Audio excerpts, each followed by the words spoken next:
It's yet another case of hypocrisy from the Senate Majority Leader, Harry Reid. Watch this.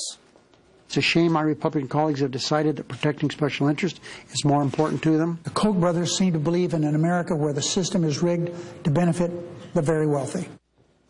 Well, you can always count on Reid to play the special interest card when it comes to attacking Republicans. Should he be looking in the mirror, though? How did Harry Reid get so rich? That's the question on the table. Matthew Continetti of the Washington Free Beacon may have the answer. Matt, thanks for coming on this morning. This has been bothering me for many years. Here's a guy who's been in so-called public service his whole life, and as of 2 years ago, he said he was worth up to $6 million. Where'd that money come from?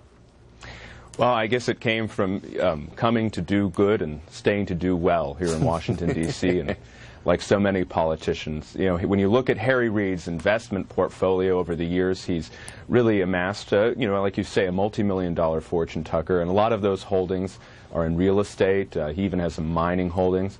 But you take a step back and you look at kind of how the Reid family uses politics to help out themselves. I mean, it's very true. Reid has 4 sons and 1 son-in-law. They're all lawyers, and they all represent clients who have business before the state of Nevada and before the federal government that Reid helps influence. It's just filthy. We've got a couple of highlights of how Harry Reid made this money, his investment strategies. Here's one. 1998, spent $400 grand on a property in Vegas, transferred his interest to a partner, got out of paying taxes in so doing, and then wound up getting $1.1 million, more than doubled his money. How can I get in on something like that? Right. Well, of course, my favorite story in recent weeks was Harry Reid's granddaughter. You know, he was using campaign funds, about $30,000, to buy what he said was jewelry from his granddaughter that he would then give to campaign supporters. So, right. I mean, Harry Reid, I mean, not only should he write a book about investment strategies, but he should write a book about grandparenting, because I'd love to have him as a grandfather. He's very generous. Well, here's another reason I'm going to hire him to manage my very meager retirement funds. 2002, he puts $10,000 into a pension fund controlled by a friend called Claire Haycock. He introduced legislation that would benefit Haycock's lubrication company. 2012, his campaign spent $31,000 purchasing gifts from Ryan Elizabeth's jewelry line owned by Reid's granddaughter. We should back up a little bit, though, and say that that Haycock investment did really well for him, didn't it? Yeah, no, it did.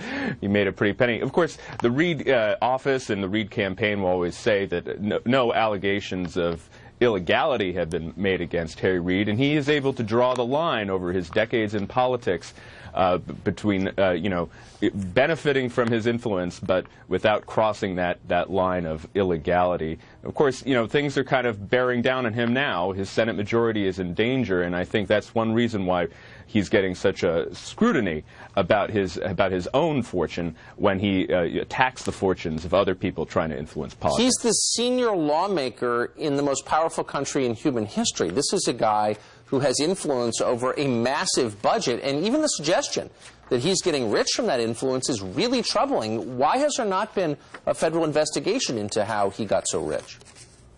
Well, I mean, I think it starts with the type of investigative reporting that we've been discussing here. Yeah. But like I said, the Reid folks are very careful about not crossing that line. But, you know, it's funny, he attacks, say, Charles and David Koch for using money to influence politics, whereas, you know, he's taking money from another billionaire, the liberal Tom Steyer, who's much more effective, it seems to me, than the Kochs at getting his agenda across, because, of course, he opposes that pipeline, the Keystone Pipeline, and Obama has just kind of iced it again. With religious fervor. Matthew Continetti, Washington Free Beacon, thanks a lot for joining us this morning. Thank you. Getting a good job.